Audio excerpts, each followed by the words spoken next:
More rewards, more savings. With American Express Business Gold, earn up to $395 back in annual statement credits on eligible purchases at select shipping, food delivery, and retail subscription merchants, including the $155 Walmart Plus monthly membership credit and $240 flexible business credit. Enjoy the benefits of membership with the Amex Business Gold Card. Terms apply. Learn more at americanexpress.com/business-gold. Amex Business Gold Card. Built for business by American Express. Hi, this is Javon, your Blinds.com design consultant. Oh, wow. A real person. Yep. I'm here to help with everything from selecting the perfect window treatments to... Well, I've got a complicated project. No problem. I can even help schedule a professional measure and install. We can also send you samples fast and free. I just might have to do more. Whatever you need. So the first room we're looking at is for... Shop Blinds.com now and get up to 40% off with minimum purchase. Blinds.com. Rules and restrictions may apply. This is Optimal Health Daily, Eating Dirty Food as a Clean Eater by Tynan of Tynan.com, and I'm Dr. Neil. Hey, happy Sunday, and welcome back to the show where I act as your very own personal narrator and read to you from some of the most popular health and fitness blogs online. I'm going to keep this intro nice and short, so let's get right to it as we optimize your life. Eating Dirty Food as a Clean Eater by Tynan of Tynan.com. I'm sitting outside the Viking Museum in Oslo, Norway. The museum is closed, but the little ice cream stand in the otherwise empty parking lot is still open. I'm on my third ice cream. Eating ice cream in Norway is about as nonsensical as it gets. The ice creams are the kind you find in freezer chests at truck stops. Norway is the most expensive country on the Big Mac Index, and easily the most expensive country I've ever visited. So each ice cream costs around $4. It's not really warm here. Oh, and I don't usually eat ice cream. When I travel in new countries for short periods of time, say under a week, I allow myself to eat anything and everything. I do poorly with gray areas, so my diet is either 100% on or 100% off. Although some things like soda and margarine are so offensive that I never eat them. It's usually 100% on. But I recognize that with 2 or 3 days in a country, my time may not be best spent scouting around for a decently healthy restaurant. Also, I'm pragmatic enough to know that a few days of eating crap food probably won't affect my long-term health. What I like most about these quote-unquote cheat days is how predictably they remind me that I like eating healthy. Because of my perceptions before beginning to eat healthy, I imagine that most people would find this hard to believe. I remember exactly what I thought when I realized that certain foods, sugar and flour, needed to be eliminated from my diet. Quote, I have to do this, but it's going to be a big sacrifice. I was willing to make that sacrifice, but the reality of the situation turned out to be quite different than expected.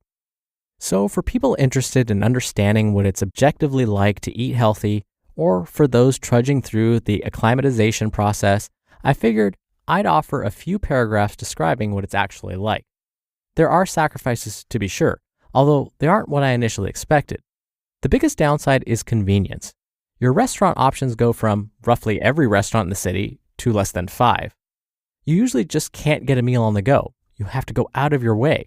For example, when going skiing, there's no food on the mountain that I can eat.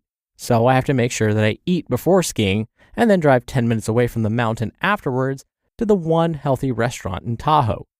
This isn't normally a big deal, but I'll admit that when pressed for time, I think back to how convenient it was to just grab a burger and keep moving.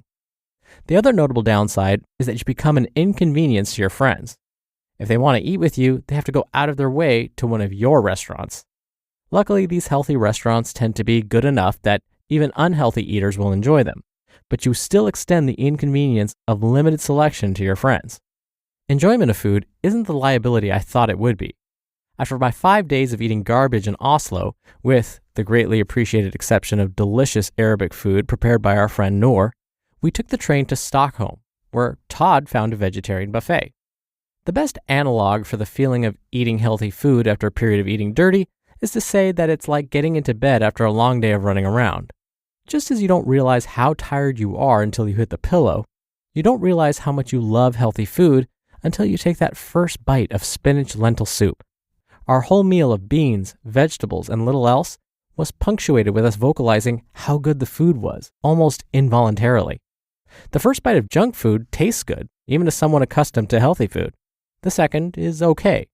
By the end of the meal, it's a little bit gross, and my stomach feels full in a way that feels natural only if you've never eaten healthily for a significant period of time. Half an hour after the meal, I'm craving more junk food, even though my stomach feels a bit sloshy. I feel tired and usually think to myself, that meal was so dumb. Eating healthy food is different. The first bite is good. So is the second. As the meal progresses, the food continues to taste as good as it did initially. After eating, I'm full, but could still jog without feeling gross. Transforming into a healthy eater isn't a process of self-deprivation or sacrifice, at least in the long term, but rather an acclimatization to a better perspective on food. You can still stomach normal food if you have to, but it no longer takes willpower to stay away from it.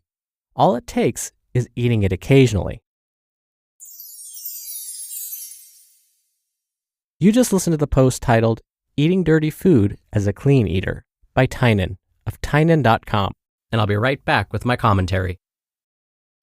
This episode is brought to you by Progressive Insurance. Do you ever find yourself playing the budgeting game? Well, with the Name Your Price tool from Progressive, you can find options that fit your budget and potentially lower your bills. Try it at Progressive.com. Progressive Casualty Insurance Company and Affiliates. Price and coverage match limited by state law. Not available in all states. Dr. Neal here for my commentary. Now, it's a known fact that as we get older, our taste buds change. Salt doesn't hit our taste buds as strongly as we get older, and so you'll often see folks beyond the age of 50 or so maybe adding more salt to their foods. And again, it's simply because we're not as sensitive to that taste anymore. Our dehydration signals aren't as strong, and so we often are dehydrated as we get older. But something that I think we need to study a little bit more is this idea of our diets changing our taste buds. So Tynan makes a strong case, anecdotally, meaning in his own experience, of eating quote-unquote clean foods and how that changes how he feels, how the food tastes, how his body responds to eating more clean foods as opposed to some of these more junk foods. In my experience, when I treat patients, they've also said the same thing to me, that once they get off, let's say, sugar for long enough, when they go back to it, things taste almost too sweet. When they follow a vegetarian or a vegan diet for so long, the taste and smell of animal foods actually makes them physically nauseated. Is this all in their heads? Possibly.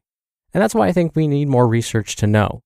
But if simply adding more whole, unprocessed foods to your diet makes it less likely that you're going to consume more processed foods, more fast foods, then I would say there's no harm.